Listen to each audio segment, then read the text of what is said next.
ថ្ងៃនេះខ្យល់ត្រជាក់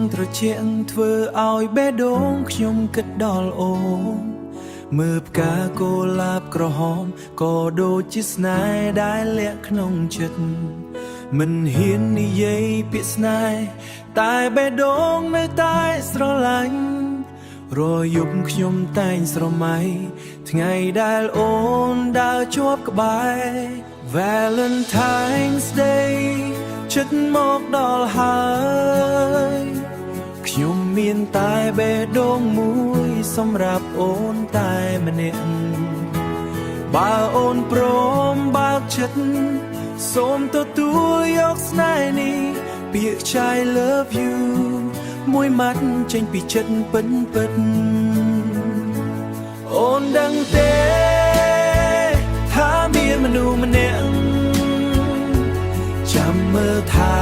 អូនគ្រប់ពេលវេលាទោះថ្ងៃភ្លៀងឬថ្ងៃឯកាចង់កាន់ដៃអូនដើរមើលផ្កាយក្រោមពន្លឺព្រះច័ន្ទរាត្រីឲ្យ Valentine's Day ឆ្នាំនេះ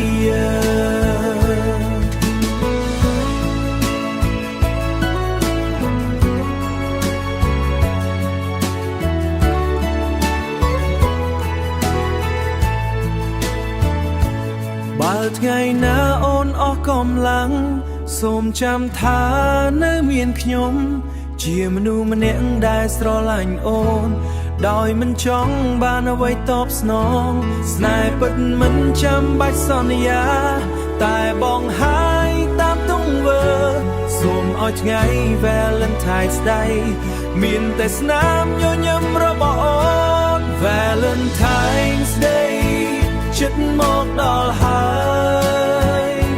ខ្ញុំមានតែបេះដូងមួយសម្រាប់អូនតែម្នាក់បើអូនព្រមបើកចិត្ត